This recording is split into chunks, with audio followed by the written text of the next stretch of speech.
The Adventures of Tom Sawyer, by Mark Twain. To my wife, this book is affectionately dedicated. Preface. Most of the adventures recorded in this book really occurred. One or two were experiences of my own, the rest those of boys who were schoolmates of mine. Huck Finn is drawn from life, Tom Sawyer also, but not from an individual. He is a combination of the characteristics of three boys whom I knew, and therefore belongs to the composite order of architecture. The odd superstitions touched upon were all prevalent among children and slaves in the West at the period of this story, that is to say 30 or 40 years ago. Although my book is intended mainly for the entertainment of boys and girls, I hope it will not be shunned by men and women on that account, for part of my plan has been to try to pleasantly remind adults of what they once were themselves, and of how they felt and thought and talked, and what queer enterprises they sometimes engaged in. The Author. Hartford, 1876. Chapter 1. Tom. No answer. Tom. No answer. What's gone with that boy, I wonder? You, Tom! No answer. The old lady pulled her spectacles down and looked over them about the room. Then she put them up and looked out under them. She seldom or never looked through them for so small a thing as a boy. They were her state pair, the pride of her heart, and were built for style, not service. She could have seen through a pair of stove-lids just as well. She looked perplexed for a moment, and then said, not fiercely, but still loud enough for the furniture to hear, "Well, I lay if I get hold of you, I'll—" She did not finish, for by this time she was bending down and punching under the bed with a broom, and so she needed breath to punctuate the punches with. She resurrected nothing but the cat. "I never see the beat of that boy." She went to the open door and stood in it, and looked out among the tomato vines and jimpson weeds that constituted the garden. No Tom. So she lifted up her voice at an angle calculated for distance, and shouted, "You, Tom!" There was a slight noise behind her, and she turned just in time to seize a small boy by the slack of his roundabout and arrest his flight. "There! I might 'a' thought of that closet. What you been doing in there?" "Nothing." "Nothing? Look at your hands, and look at your mouth. What is that truck?" "I don't know, Aunt." "Well, I know. It's jam, that's what it is. 40 times I've said if you didn't let that jam alone I'll skin you. Hand me that switch." The switch hovered in the air. The peril was desperate. "My, look behind you, Aunt!" The old lady whirled round and snatched her skirts out of danger. The lad fled on the instant, scrambled up the high board fence, and disappeared over it. His Aunt Polly stood surprised a moment, and then broke into a gentle laugh. "Hang that boy! Can't I never learn anything? Ain't he played me tricks enough like that for me to be looking out for him by this time? But old fools is the biggest fools there is. Can't learn an old dog new tricks, as the saying is. But my goodness, he never plays them alike 2 days, and how is a body to know what's coming? He 'pears to know just how long he can torment me before I get my dander up, and he knows if he can make out to put me off for a minute or make me laugh, it's all down again and I can't hit him a lick. I ain't doing my duty by that boy, and that's the Lord's truth, goodness knows. Spare the rod and smile the child, as the good book says. I'm a laying up sin and suffering for us both, I know. He's full of the old scratch, but laws a me, he's my own dead sister's boy, poor thing, and I ain't got the heart to lash him, somehow. Every time I let him off, my conscience does hurt me so, and every time I hit him my old heart most breaks. Well, well, a man that is born of a woman is of few days and full of trouble, as the Scripture says, and I reckon it's so. He'll play hookey this evening. That's southwestern for afternoon. And I'll just be obleeged to make him work tomorrow to punish him. It's mighty hard to make him work Saturdays when all the boys is having holiday, but he hates work more than he hates anything else, and I've got to do some of my duty by him, or I'll be the ruination of the child." Tom did play hookey, and he had a very good time. He got back home barely in season to help Jim. the small colored boy, saw next day's wood and split the kindling before supper. At least he was there in time to tell his adventures to Jim, while Jim did three-fourths of the work. Tom's younger brother, or rather half-brother, Sid, was already through with his part of the work, picking up chips, for he was a quiet boy and had no adventurous, troublesome ways. While Tom was eating his supper and stealing sugar as opportunity offered, Aunt Polly asked him questions that were full of guile and very deep, for she wanted to trap him into damaging revealments.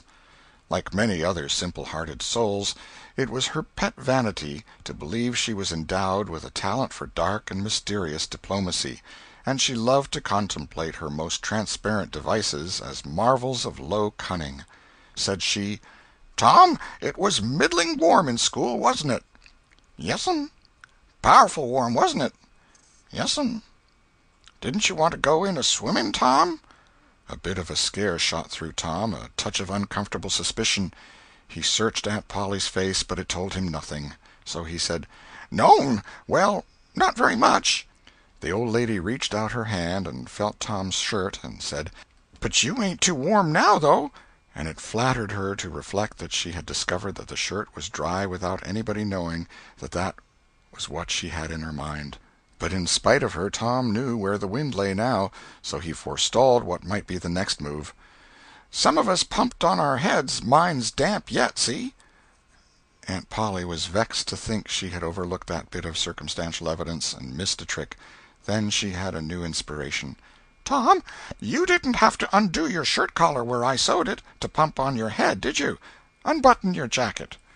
The trouble vanished out of Tom's face. He opened his jacket. His shirt collar was securely sewed. "Bother! Well, go 'long with you. I'd made sure you'd played hooky and been a-swimming, but I forgive you, Tom. I reckon you're a kind of singed cat, as the saying is, better'n you look, this time." She was half sorry her sagacity had miscarried, and half glad that Tom had stumbled into obedient conduct for once. But Sidney said, "Well, now if I didn't think you sewed his collar with white thread, but it's black." "Why, I did sew it with white." "Tom!" But Tom did not wait for the rest. As he went out the door, he said, "Siddy, I'll lick you for that." In a safe place Tom examined two large needles, which were thrust into the lapels of his jacket, and had thread bound about them. One needle carried white thread, and the other black. He said, "She'd never noticed if it hadn't been for Sid. Confound it! Sometimes she sews it with white, and sometimes she sews it with black. I wish to Jiminy she'd stick to one or t'other. I can't keep the run of 'em. But I bet I'll learn Sid for that. I'll learn him." He was not the model boy of the village. He knew the model boy very well, though, and loathed him. Within 2 minutes, or even less, he had forgotten all his troubles. Not because his troubles were one whit less heavy and bitter to him than a man's are to a man, but because a new and powerful interest bore them down and drove them out of his mind for the time, just as men's misfortunes are forgotten in the excitement of new enterprises. This new interest was a valued novelty in whistling, which he had just acquired from a negro, and he was suffering to practice it undisturbed. It consisted in a peculiar bird-like turn, a sort of liquid warble, produced by touching the tongue to the roof of the mouth at short intervals in the midst of the music. The reader probably remembers how to do it, if he has ever been a boy. Diligence and attention soon gave him the knack of it, and he strode down the street with his mouth full of harmony and his soul full of gratitude. He felt much as an astronomer feels who has discovered a new planet. No doubt, as far as strong, deep, unalloyed pleasure is concerned, the advantage was with the boy, not the astronomer. The summer evenings were long. It was not dark yet. Presently Tom checked his whistle. A stranger was before him, a boy a shade larger than himself. A newcomer of any age or either sex was an impressive curiosity in the poor little shabby village of St. Petersburg. This boy was well dressed, too, well dressed on a weekday. This was simply astounding. His cap was a dainty thing, his close-buttoned blue cloth roundabout was new and natty, and so were his pantaloons. He had shoes on, and it was only Friday. He even wore a necktie, a bright bit of ribbon. He had a citified air about him that ate into Tom's vitals. The more Tom stared at the splendid marvel, the higher he turned up his nose at his finery and the shabbier and shabbier his own outfit seemed to him to grow. Neither boy spoke. If one moved, the other moved, but only sidewise, in a circle. They kept face to face and eye to eye all the time. Finally Tom said, "I can lick you." "I'd like to see you try it." "Well, I can do it." "No, you can't either." "Yes, I can." "No, you can't." "I can." "You can't." Can't." An uncomfortable pause. Then Tom said, "What's your name?" "'Tisn't any of your business, maybe." "Well, I 'low I'll make it my business." "Well, why don't you?" "If you say much, I will." "Much, much, much. There now." "Oh, you think you're mighty smart, don't you? I could lick you with one hand tied behind me if I wanted to." "Well, why don't you do it? You say you can do it." "Well, I will, if you fool with me." "Oh, yes, I've seen whole families in the same fix." "Smarty, you think you're some, now, don't you? Oh, what a hat!" "You can lump that hat if you don't like it. I dare you to knock it off, and anybody that'll take a dare will suck eggs." "You're a liar." "You're another." "You're a fighting liar and doesn't take it up." "Ah, take a walk." "Say, if you give me much more of your sass, I'll take and bounce a rock off'n your head." "Oh, of course you will." "Well, I will." "Well, why don't you do it, then? Why do you keep saying you will, for? Why don't you do it? It's because you're afraid." "I ain't afraid." "You are." "I ain't." "You are." Another pause, and more eyeing and sidling around each other. Presently they were shoulder to shoulder. Tom said, "Get away from me." "Go away yourself." "I won't." "Well, I won't either." So they stood, each with a foot placed at an angle as a brace, and both shoving with might and main and glowering at each other with hate. But neither could get an advantage. After struggling till both were hot and flushed, each relaxed his strain with watchful caution, and Tom said, "You're a coward and a pup. I'll tell my big brother on you, and he can thrash you with his little finger, and I'll make him do it, too." "What do I care for your big brother? I've got a brother that's bigger than he is, and what's more, he can throw him over that fence, too." Both brothers were imaginary. "That's a lie." "Your saying so doesn't make it so." Tom drew a line in the dust with his big toe and said, "I dare you to step over that, and I'll lick you till you can't stand up. Anybody that'll take a dare will steal sheep." The new boy stepped over promptly and said, "Now you said you'd do it. Now let's see you do it." "Don't you crowd me, now. You better look out." "Well, you said you'd do it. Why don't you do it?" "By jingo, for 2 cents I will do it." The new boy took 2 broad coppers out of his pocket and held them out with derision. Tom struck them to the ground. In an instant both boys were rolling and tumbling in the dirt, gripped together like cats, and for the space of a minute they tugged and tore at each other's hair and clothes, punched and scratched each other's noses, and covered themselves with dust and glory. Presently the confusion took form, and through the fog of battle Tom appeared, seated astride the new boy, and pounding him with his fists. "Holler 'nuff," said he. The boy only struggled to free himself. He was crying, mainly from rage. "Holler 'nuff," and the pounding went on. At last the stranger got out a smothered "'Nuff," and Tom let him up and said, "Now that'll learn you. Better look out who you're fooling with next time." The new boy went off brushing the dust from his clothes, sobbing, snuffling, and occasionally looking back and shaking his head and threatening what he would do to Tom the next time he caught him out. To which Tom responded with jeers and started off in a high feather, and as soon as his back was turned the new boy snatched up a stone, threw it, and hit him between the shoulders, and then turned tail and ran like an antelope. Tom chased the traitor home, and thus found out where he lived. He then held a position at the gate for some time, daring the enemy to come outside, but the enemy only made faces at him through the window and declined. At last the enemy's mother appeared, and called Tom a bad, vicious, vulgar child, and ordered him away. So he went away, but he said he 'lowed to lay for that boy. He got home pretty late that night, and when he climbed cautiously in at the window he uncovered an ambuscade in the person of his aunt. And when she saw the state his clothes were in, her resolution to turn his Saturday holiday into captivity at hard labor became adamantine in its firmness. Chapter 2. The Glorious Whitewasher. Saturday morning was come, and all the summer world was bright and fresh and brimming with life. There was a song in every heart, and if the heart was young, the music issued at the lips. There was cheer in every face, and a spring in every step. The locust trees were in bloom, and the fragrance of the blossoms filled the air. Cardiff Hill, beyond the village and above it, was green with vegetation, and it lay just far enough away to seem a delectable land, dreamy, reposeful, and inviting. Tom appeared on the sidewalk with a bucket of whitewash and a long-handled brush. He surveyed the fence, and all gladness left him, and a deep melancholy settled down upon his spirit. 30 yards of board fence 9 feet high. Life to him seemed hollow, and existence but a burden.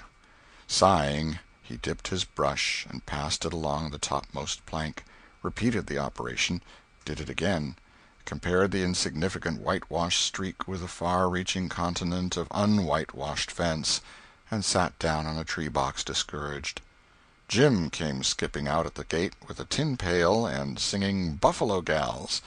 Bringing water from the town pump had always been hateful work in Tom's eyes, before, but now it did not strike him so. He remembered that there was company at the pump. White, mulatto, and negro boys and girls were always there waiting their turns, resting, trading playthings, quarreling, fighting, skylarking. And he remembered that although the pump was only 150 yards off, Jim never got back with a bucket of water under an hour, and even then somebody generally had to go after him. Tom said, "Say, Jim, I'll fetch the water if you'll whitewash some." Jim shook his head and said, "Can't, Mars Tom. Old missus, she told me I got to go and git dis water and stop fooling around with anybody. She say she spec Mars Tom gwine to ax me to whitewash, and so she told me to go 'long and tend to my own business. She 'lowed she'd tend to de whitewashin'." "Oh, never mind what she said, Jim. That's the way she always talks. Gimme the bucket. I won't be gone only a minute. She won't ever know." "Oh, I dasn't, Mars Tom. Ole missus she'd take and tar de head off'n me. 'Deed she would." She never licks anybody. Whacks 'em over the head with her thimble, and who cares for that, I'd like to know. She talks awful, but talk don't hurt. Anyways, it don't if she don't cry. Jim, I'll give you a marvel. I'll give you a white alley." Jim began to waver. "White alley, Jim, and it's a bully taw." "My, that's a mighty gay marvel, I tell you. But, Mars Tom, I's powerful 'fraid of ole missus.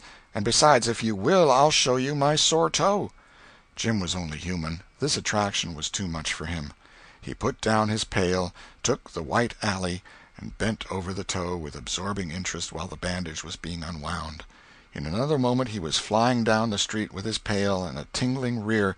Tom was whitewashing with vigor, and Aunt Polly was retiring from the field with a slipper in her hand and triumph in her eye. But Tom's energy did not last. He began to think of the fun he had planned for this day, and his sorrows multiplied. Soon the free boys would come tripping along on all sorts of delicious expeditions, and they would make a world of fun of him for having to work. The very thought of it burnt him like fire. He got out his worldly wealth and examined it. Bits of toys, marbles, and trash. Enough to buy an exchange of work, maybe, but not half enough to buy so much as half an hour of pure freedom. So he returned his straitened means to his pocket and gave up the idea of trying to buy the boys. At this dark and hopeless moment an inspiration burst upon him, nothing less than a great, magnificent inspiration. He took up his brush and went tranquilly to work. Ben Rogers hove in sight presently, the very boy of all boys, whose ridicule he had been dreading. Ben's gait was the hop, skip, and jump, proof enough that his heart was light and his anticipations high. He was eating an apple, and giving a long, melodious whoop at intervals, followed by a deep-toned ding-dong-dong, ding-dong-dong, for he was personating a steamboat. As he drew near, he slackened speed, took the middle of the road, leaned far over to starboard, and rounded to, ponderously and with laborious pomp and circumstance, for he was personating the big Missouri, and considered himself to be drawing 9 feet of water. He was boat and captain and engine bells combined, so he had to imagine himself standing on his own hurricane deck giving the orders and executing them. "Stop her, sir! ting-a-ling-a-ling. The headway ran almost out, and he drew up slowly towards the sidewalk. Ship up to back, ting-a-ling-a-ling. His arms straightened and stiffened down his sides. Set her back on the starboard, ting-a-ling-a-ling. Chow, chow, chow, chow. His right hand, meantime, described stately circles, for it was representing a 40-foot wheel. Let her go back on the larboard, ting-a-ling-a-ling. Chow, chow, chow. The left hand began to describe circles. Stop the starboard, ting-a-ling-ling. Stop the larboard. Come ahead on the starboard. Stop her. Let her outside, turn her over slow. Ting-a-ling. Chow, chow, chow. Get out that headline. Lively now. Come out of there with your spring line. What are you about there? Take up a turn that stump with the bright of it. Stand by that stage. Now let her go. Done with the engine, sir. Ting-a-ling-ling. Sht, sht, sht. Trying the gauge-cocks, Tom went on whitewashing, paid no attention to the steamboat. Ben stared a moment and then said, Hi-yi, you're up a stump, ain't you? No answer.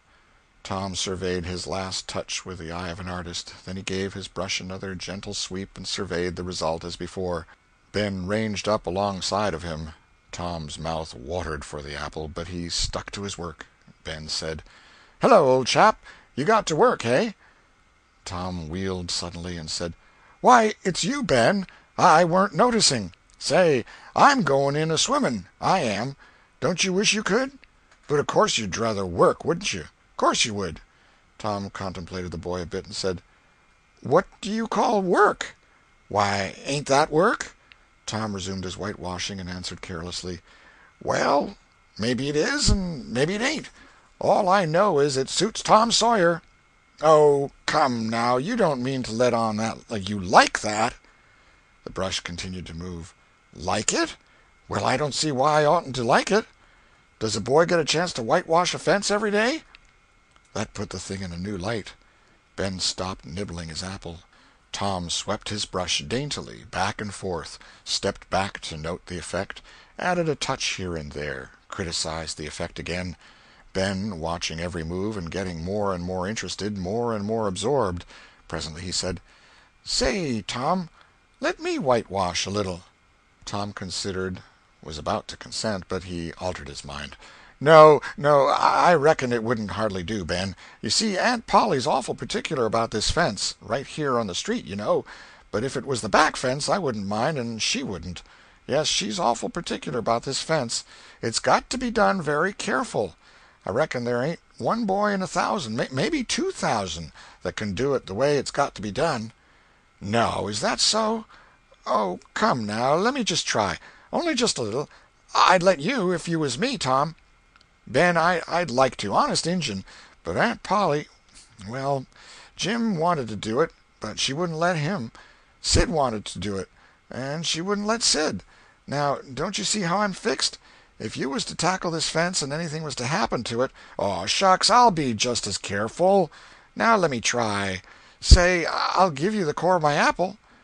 Well, here. No, Ben, no, now don't. I'm afeard. I'll give you all of it. Tom gave up the brush with reluctance in his face, but alacrity in his heart. And while the late steamer Big Missouri worked and sweated in the sun, the retired artist sat on a barrel in the shade close by, dangled his legs, munched his apple, and planned the slaughter of more innocents. There was no lack of material. Boys happened along every little while. They came to jeer, but remained to whitewash. By the time Ben was fagged out, Tom had traded the next chance to Billy Fisher for a kite in good repair, and when he played out, Johnny Miller brought in for a dead rat and a string to swing it with, and so on, hour after hour. And when the middle of the afternoon came, from being a poor poverty-stricken boy in the morning, Tom was literally rolling in wealth. He had, beside the things before mentioned, 12 marbles, part of a jew's harp, a piece of blue bottle-glass to look through, a spool cannon, a key that wouldn't unlock anything, a fragment of chalk, a glass stopper of a decanter, a tin soldier, a couple of tadpoles, 6 firecrackers, a kitten with only one eye, a brass doorknob, a dog collar, but no dog, the handle of a knife, 4 pieces of orange peel, and a dilapidated old window-sash. He had had a nice, good, idle time all the while, plenty of company, and the fence had had 3 coats of whitewash on it.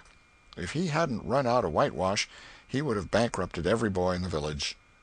Tom said to himself that it was not such a hollow world after all. He had discovered a great law of human action without knowing it, namely, that in order to make a man or boy covet a thing, it is only necessary to make the thing difficult to attain. If he had been a great and wise philosopher, like the writer of this book, he would now have comprehended that work consists of whatever a body is obliged to do, and that play consists of whatever a body is not obliged to do. And this would help him to understand why constructing artificial flowers or performing on a treadmill is work, while rolling 10-pins or climbing Mont Blanc is only amusement. There are wealthy gentlemen in England who drive 4-horse passenger coaches 20 or 30 miles on a daily line in the summer because the privilege costs them considerable money. But if they were offered wages for the service, that would turn it into work, and then they would resign. The boy mused a while over the substantial change which had taken place in his worldly circumstances, and then wended toward headquarters to report. The end of Chapter 2. The Adventures of Tom Sawyer, Chapter 3. Busy at War and Love. Tom presented himself before Aunt Polly, who was sitting by an open window in a pleasant rearward apartment which was bedroom, breakfast-room, dining-room, and library combined. The balmy summer air, the restful quiet, the odor of the flowers, and the drowsing murmur of the bees had had their effect, and she was nodding over her knitting, for she had no company but the cat, and it was asleep in her lap. Her spectacles were propped up on her gray head for safety. She had thought that of course Tom had deserted long ago, and she wondered at seeing him place himself in her power again in this intrepid way. He said, "Mayn't I go and play now, Aunt?" "What, a-ready? How much have you done?" "It's all done, Aunt." "Tom, don't lie to me. I can't bear it." "I ain't, Aunt. It is all done." Aunt Polly placed small trust in such evidence. She went out to see for herself, and she would have been content to find 20% of Tom's statement true. When she found the entire fence whitewashed, and not only whitewashed but elaborately coated and recoated, and even a streak added to the ground, her astonishment was almost unspeakable. She said, "Well, I never! There's no getting round it. You can work when you're a mind to, Tom." And then she diluted the compliment by adding, "But it's powerful seldom you're a mind to, I'm bound to say. Well, go along and play, but mind you get back some time in the week, or I'll tan you." She was so overcome by the splendor of his achievement that she took him into the closet and selected a choice apple and delivered it to him, along with an improving lecture upon the added value and flavor a treat took to itself when it came without sin through virtuous effort. And while she closed with a happy scriptural flourish, he hooked a doughnut. Then he skipped out and saw Sid just starting up the outside stairway that led to the back rooms on the second floor. Clods were handy, and the air was full of them in a twinkling. They raged around Sid like a hailstorm, and before Aunt Polly could collect her surprised faculties and sally to the rescue, 6 or 7 clods had taken personal effect, and Tom was over the fence and gone. There was a gate, but as a general thing he was too crowded for time to make use of it. His soul was at peace, now that he had settled with Sid for calling attention to his black thread and getting him into trouble. Tom skirted the block and came round into a muddy alley that led by the back of his aunt's cow-stable. He presently got safely beyond the reach of capture and punishment, and hastened towards the public square of the village, where 2 military companies of boys had met for conflict, according to previous appointment. Tom was general of one of these armies, Joe Harper, a bosom friend, general of the other.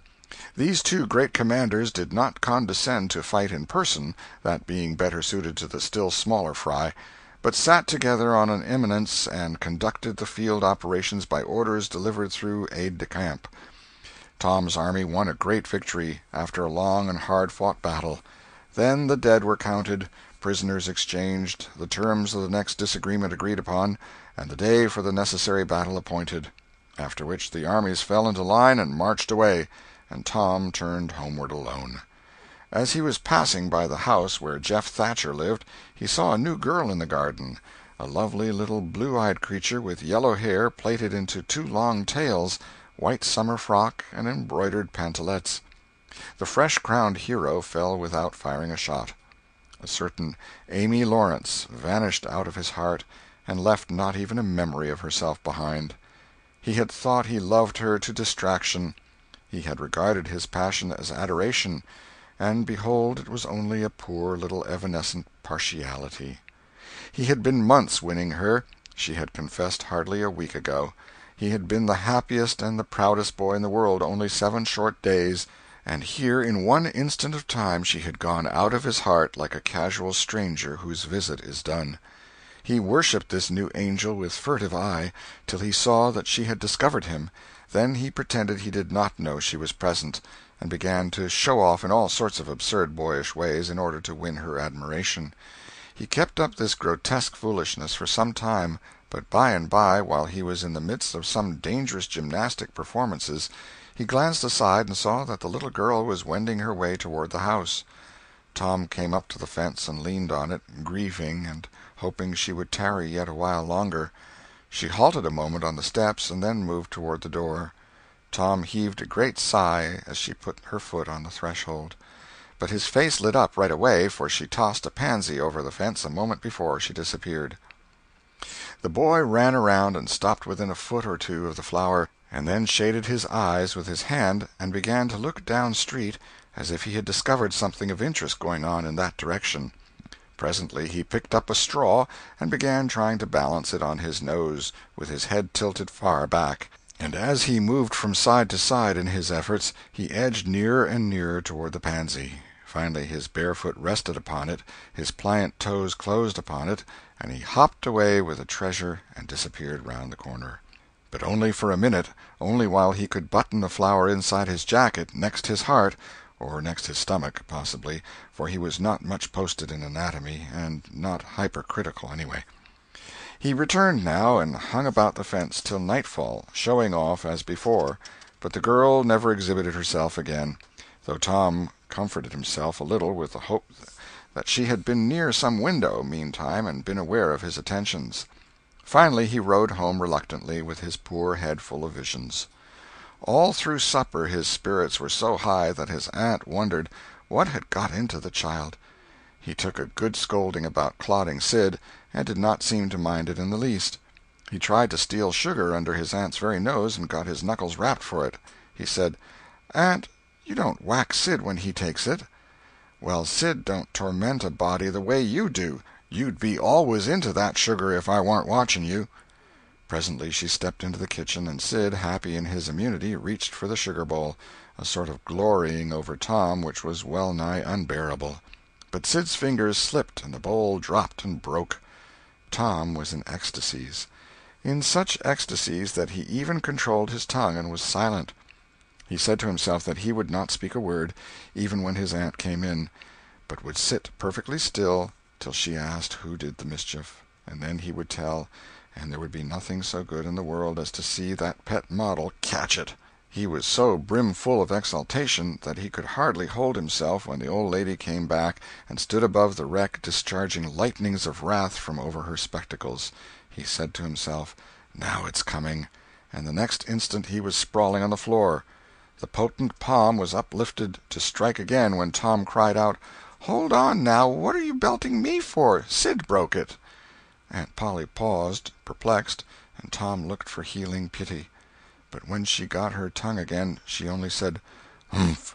Well, you didn't get a lick amiss, I reckon. You been into some other audacious mischief when I wasn't around, like enough." Then her conscience reproached her, and she yearned to say something kind and loving, but she judged that this would be construed into a confession that she had been in the wrong, and discipline forbade that. So she kept silence, and went about her affairs with a troubled heart. Tom sulked in a corner and exulted his woes.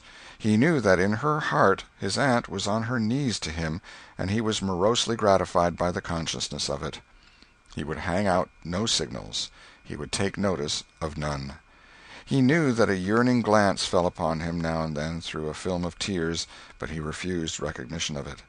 He pictured himself lying sick unto death, and his aunt bending over him beseeching one little forgiving word, but he would turn his face to the wall and die with that word unsaid.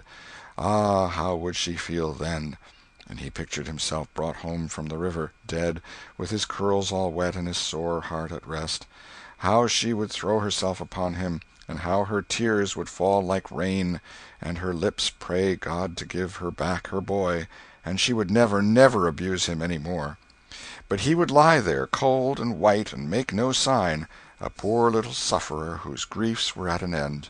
He so worked upon his feelings with the pathos of these dreams that he had to keep swallowing, he was so like to choke, and his eyes swam in a blur of water which overflowed when he winked, and ran down and trickled from the end of his nose. And such a luxury to him was this petting of his sorrows that he could not bear to have any worldly cheeriness or any grating delight intrude upon it. It was too sacred for such contact. And so, presently, when his cousin Meri danced in, all alive with the joy of seeing home again after an age-long visit of 1 week to the country, he got up and moved in clouds and darkness out at one door as she brought song and sunshine in at the other. He wandered far from the accustomed haunts of boys, and sought desolate places that were in harmony with his spirit. A log raft in the river invited him, and he seated himself on its outer edge and contemplated the dreary vastness of the stream, wishing the while that he could only be drowned, all at once and unconsciously, without undergoing the uncomfortable routine devised by nature. Then he thought of his flower. He got it out, rumpled and wilted, and it mightily increased his dismal felicity. He wondered if she would pity him if she knew. Would she cry, and wish that she had a right to put her arms round his neck and comfort him? Or would she turn coldly away like all the hollow world? This picture brought such an agony of pleasurable suffering that he worked it over and over again in his mind, and set it up in new and varied lights till he wore it threadbare. At last he rose up sighing, and departed in the darkness. About 9:30 or 10 o'clock he came along the deserted street to where the adored unknown lived. He paused a moment. No sound fell upon his listening ear. A candle was casting a dull glow upon the curtain of a second-story window. Was the sacred presence there? He climbed the fence, threaded his stealthy way through the plants, till he stood under that window. He looked up at it long and with emotion. Then he laid him down on the ground under it, disposing himself upon his back, with his hands clasped upon his breast and holding his poor wilted flower. And thus he would die, out in the cold world, with no shelter over his homeless head, no friendly hand to wipe the death damps from his brow, no loving face to bend pityingly over him when the great agony came. And thus she would see him when she looked out upon the glad morning, and oh, would she drop one little tear upon his poor lifeless form, would she heave one little sigh to see a bright young life so rudely blighted, so untimely cut down? The window went up, a maidservant's discordant voice profaned the holy calm, and a deluge of water drenched the prone martyr's remains. The strangling hero sprang up with a relieving snort. There was a whiz as of a missile in the air, mingled with a murmur of a curse, a sound as of shivering glass followed, and a small vague form went over the fence and shot away in the gloom. Not long after, as Tom, all undressed for bed, was surveying his drenched garments by the light of a tallow-dip, Sid woke up. But if he had any dim idea of making any references to illusions, he thought better of it and held his peace, for there was danger in Tom's eye. Tom turned in without the added vexation of prayers, and Sid made mental note of the omission. End of Chapter 3. Chapter 4. Showing Off in Sunday School. The sun rose upon a tranquil world and beamed down upon the peaceful village like a benediction. Breakfast over, Aunt Polly had family worship. It began with a prayer built from the ground up of solid courses of scriptural quotations, welded together with a thin mortar of originality; and from the summit of this she delivered a grim chapter of the Mosaic law, as from Sinai. Then Tom girded up his loins, so to speak, and went to work to get his verses. Sid had learned his lesson days before. Tom bent all his energies to the memorizing of 5 verses, and he chose part of the Sermon on the Mount because he could find no verses that were shorter. At the end of half an hour Tom had a vague general idea of his lesson, but no more, for his mind was traversing the whole field of human thought, and his hands were busy with distracting recreations. Mary took his book to hear him recite, and he tried to find his way through the fog. "Blessed are the poor? Yes, poor. Blessed are the poor in spirit. In spirit. Blessed are the poor in spirit, for theirs. For theirs. Blessed are the poor in spirit, for theirs is the kingdom of heaven. Blessed are they that mourn, for they, for they, S-H-A. For they, S-H, oh, I don't know what it is. Shall. Oh, shall. Shall mourn. Blessed are they that shall, they that shall mourn, for they shall what? Why don't you tell me, Mary? What do you want to be so mean for? Oh, Tom, you poor thick-headed thing, I'm not teasing you. I wouldn't do that. You must go and learn it again. Don't you be discouraged, Tom. You'll manage it, and if you do, I'll give you something ever so nice. There now, that's a good boy. All right. What is it, Mary? Tell me what it is. Never you mind, Tom. You know if I say it's nice, it is nice. You bet you that's so, Mary. All right, I'll tackle it again. And he did tackle it again, and under the double pressure of curiosity and prospective gain, he did it with such spirit that he accomplished a shining success. Mary gave him a brand-new Barlow knife worth 12.5 cents, and the convulsion of delight that swept his system shook him to his foundations. True, the knife would not cut anything, but it was a sure enough Barlow, and there was inconceivable grandeur in that, though where the Western boys ever got the idea that such a weapon could possibly be counterfeited to its injury is an imposing mystery and will always remain so, perhaps. Tom contrived to scarify the cupboard with it, and was arranging to begin on the bureau, when he was called off to dress for Sunday school. Mary gave him a tin basin of water and a piece of soap, and he went outside the door and set the basin on a little bench there. Then he dipped the soap in the water and laid it down, turned up his sleeves, poured out the water on the ground, gently, and then entered the kitchen and began to wipe his face diligently on the towel behind the door. But Mary removed the towel and said, "Now, ain't you ashamed, Tom? You mustn't be so bad. Water won't hurt you." Tom was a trifle disconcerted. The basin was refilled, and this time he stood over it a little while, gathering resolution, took in a big breath, and began. When he entered the kitchen presently, with both eyes shut and groping for the towel with his hands, an honorable testimony of suds and water was dripping from his face. But when he emerged from the towel he was not yet satisfactory, for the clean territory stopped short at his chin, and his jaws like a mask. Below and beyond this line there was a dark expanse of unirrigated soil that spread downward in front and backward around his neck. Mary took him in hand, and when she was done with him, he was a man and a brother without distinction of color, and his saturated hair was neatly brushed and its short curls wrought into a dainty and symmetrical general effect. He privately smoothed out the curls with labor and difficulty, and plastered his hair close down to his head, for he held curls to be effeminate, and his own filled his life with bitterness. Then Mary got out a suit of his clothing that had been used only on Sundays during 2 years. They were simply called his other clothes, and so by that we know the size of his wardrobe.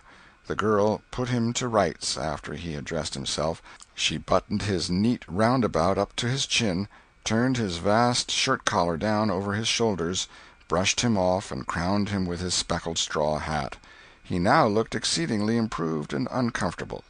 He was fully as uncomfortable as he looked, for there was a restraint about whole clothes and cleanliness that galled him.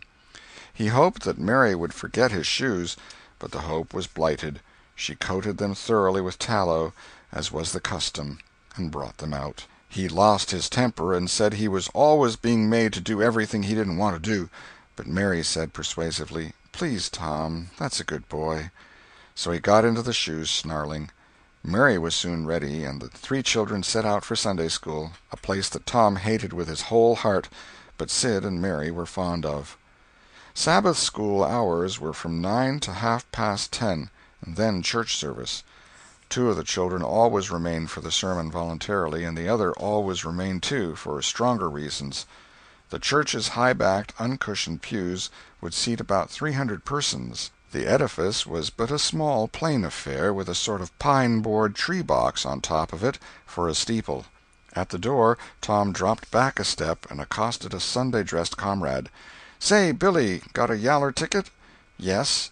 "What'll you take for her?" "What'll you give?" "Piece of licorice and a fish-hook." "Let's see 'em." Tom exhibited. They were satisfactory, and the property changed hands. Then Tom traded a couple of white alleys for 3 red tickets, and some small trifle or other for a couple of blue ones. He waylaid other boys as they came, and went on buying tickets of various colors 10 or 15 minutes longer. He entered the church, now with a swarm of clean and noisy boys and girls, proceeded to his seat, and started a quarrel with the first boy that came handy. The teacher, a grave elderly man, interfered, then turned his back a moment, and Tom pulled a boy's hair in the next bench, and was absorbed in his book when the boy turned round, stuck a pin in another boy presently in order to hear him say "ouch," and got a new reprimand from his teacher. Tom's whole class were of a pattern, restless, noisy, and troublesome. When they came to recite their lessons, not one of them knew his verses perfectly, but had to be prompted all along. However, they worried through, and each got his reward, in small blue tickets, each with a passage of Scripture on it. Each blue ticket was pay for 2 verses of the recitation. 10 blue tickets equaled a red one, and could be exchanged for it. 10 red tickets equaled a yellow one. For 10 yellow tickets the superintendent gave a very plainly bound Bible, worth 40 cents in those easy days, to the pupil. How many of my readers would have the industry and application to memorize 2,000 verses even for a Doré Bible? And yet Meri had acquired 2 Bibles in this way. It was the patient work of 2 years. And a boy of German parentage had won 4 or 5. He once recited 3,000 verses without stopping. But the strain upon his mental faculties was too great, and he was little better than an idiot from that day forth. A grievous misfortune for the school, for on great occasions before company the superintendent, as Tom expressed it, had always made this boy come out and spread himself. Only the older pupils managed to keep their tickets and stick to their tedious work long enough to get a Bible, and so the delivery of one of these prizes was a rare and noteworthy circumstance. The successful pupil was so great and conspicuous for that day that on the spot every scholar's heart was fired with a fresh ambition that often lasted a couple of weeks. It is possible that Tom's mental stomach had never really hungered for one of those prizes, but unquestionably his entire being had for many a day longed for the glory and the éclat that came with it. In due course the superintendent stood up in front of the pulpit with a closed hymn-book in his hand and his forefinger inserted between its leaves, and commanded attention. When a Sunday school superintendent makes his customary little speech, a hymn-book in the hand is as necessary as is the inevitable sheet of music in the hand of a singer who stands forward on the platform and sings a solo at a concert. Though why is a mystery, for neither the hymn-book nor the sheet of music is ever referred to by the sufferer. This superintendent was a slim creature of 35, with a sandy goatee and short sandy hair.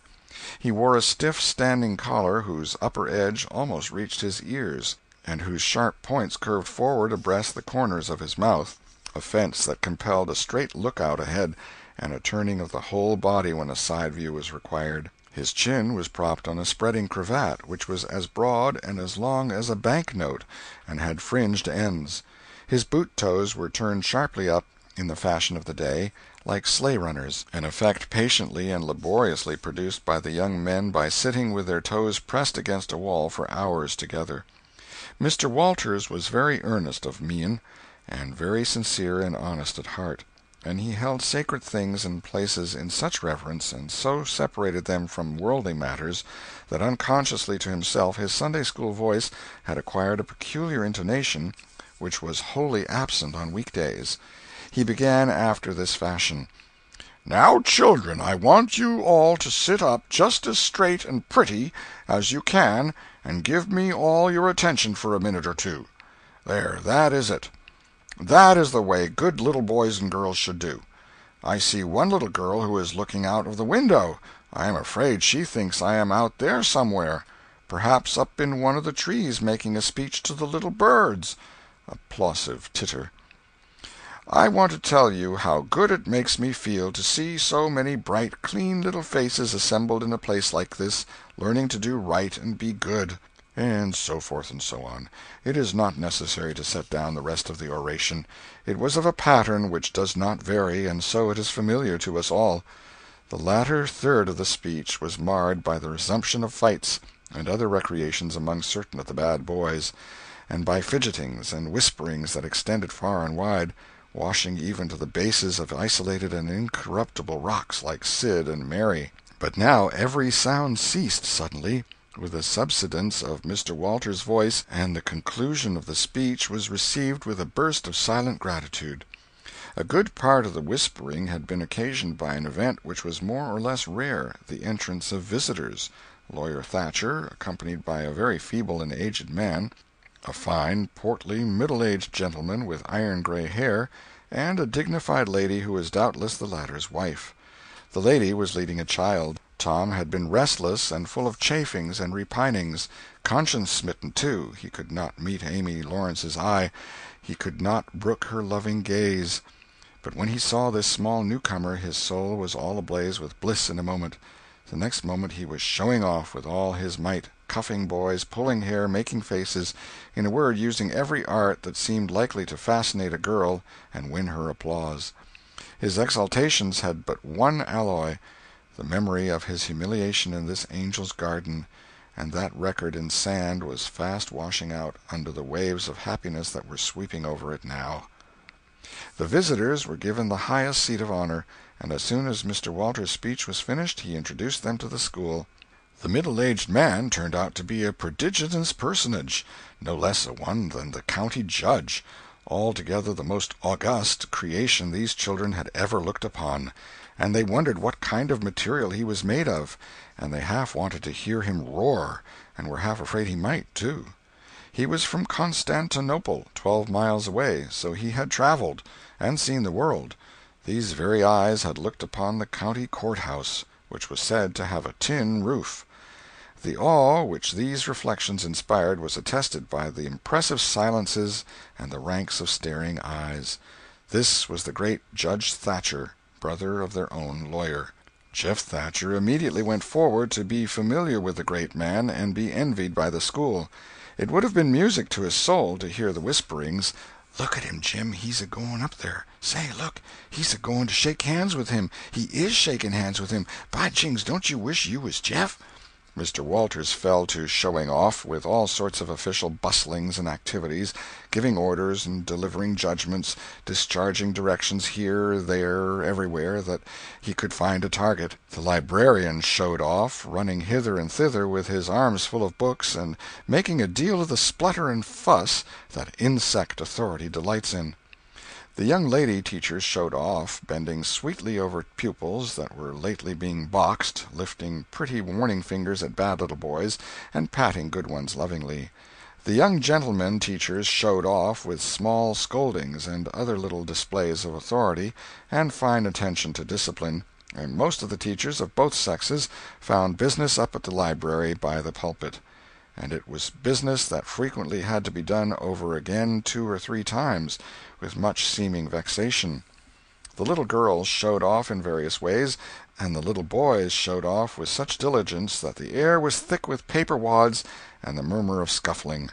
And above it all, the great man sat and beamed a majestic judicial smile upon all the house, and warmed himself in the sun of his own grandeur, for he was showing off, too. There was only one thing wanting to make Mr. Walters's ecstasy complete, and that was a chance to deliver a Bible prize and exhibit a prodigy. Several pupils had a few yellow tickets, but none had enough, and he had been around among the star pupils inquiring. He would have given worlds now to have that German lad back again with a sound mind. And now, at this moment, when hope was dead, Tom Sawyer came forward with 9 yellow tickets, 9 red tickets, and 10 blue ones, and demanded a Bible. This was a thunderbolt out of a clear sky. Walters was not expecting an application from this source for the next 10 years. But there was no getting around it. Here were the certified checks, and they were good for their face. Tom was therefore elevated to a place with the judge and the other elect, and the great news was announced from headquarters. It was the most stunning surprise of the decade, and so profound was the sensation that it lifted the new hero up to the judicial one's altitude, and the school had 2 marvels to gaze upon in place of 1. The boys were all eaten up with envy, and those that suffered the bitterest pangs were those who perceived too late that they themselves had contributed to this hated splendor by trading tickets to Tom for the wealth he had amassed in selling whitewashing privileges. These despised themselves as being the dupes of a wily fraud, a guileful snake in the grass. The prize was delivered to Tom with as much effusion as the superintendent could pump up under the circumstances, but it lacked somewhat of the true gush, for the poor fellow's instinct taught him that there was a mystery here that could not well bear the light, perhaps. It was simply preposterous that this boy had warehoused 2,000 sheaves of scriptural wisdom on his premises. A dozen would strain his capacity, without a doubt. Amy Lawrence was proud and glad, and she tried to make Tom see it in her face, but he wouldn't look. She wondered. Then she was just a grain troubled. Next, a dim suspicion came and went, came again. She watched. A furtive glance told her worlds, and then her heart broke, and she was jealous and angry, and the tears came, and she hated everybody. Tom most of all, she thought. Tom was introduced to the judge, but his tongue was tied, his breath would hardly come, his heart quaked, partly because of the awful greatness of the man, but mainly because he was her parent. He would have liked to fall down and worship him if it were in the dark. The judge put his hand on Tom's head and called him a fine little man, and asked him what his name was. The boy stammered, gasped, and got it out. "Tom." "Oh, no, not Tom. It is Thomas." "Ah, that's it. I thought there was more to it, maybe. That's very well. But you've another one, I dare say, and you'll tell it to me, won't you?" "Tell the gentleman your other name, Thomas," said Walters, "and say 'sir.' You mustn't forget your manners." "Thomas Sawyer, sir." "That's it. That's a good boy. Fine boy. Fine manly little fellow. 2,000 verses is a great many, very, very great many, and you never can be sorry for the trouble you took to learn them. For knowledge is worth more than anything there is in the world. It's what makes great men and good men. You'll be a great man and a good man yourself some day, Thomas, and then you'll look back and say, 'It's all owing to the precious Sunday school privileges of my boyhood. It's all owing to my dear teachers that taught me to learn. It's all owing to the good superintendent who encouraged me and watched over me and gave me a beautiful Bible, a splendid, elegant Bible, to keep and have it all for my own, always. It's all owing to right bringing up.' That is what you will say, Thomas, and you wouldn't take any money for those 2,000 verses. No, indeed you wouldn't. And now you wouldn't mind telling me and this lady some of the things you've learned. No, I know you wouldn't, for we are proud of little boys that learn. Now, no doubt you know the names of all the 12 disciples. Won't you tell us the names of the first 2 that were appointed?" Tom was tugging at a buttonhole and looking sheepish. He blushed now, and his eyes fell. Mr. Walters' heart sank within him. He said to himself, "It is not possible that the boy can answer the simplest question. Why did the judge ask him?" Yet he felt obliged to speak up and say, "Answer the gentleman, Thomas. Don't be afraid." Tom still hung fire. "Now I know you'll tell me," said the lady. "The names of the first 2 disciples were David and Goliath." Let us draw the curtain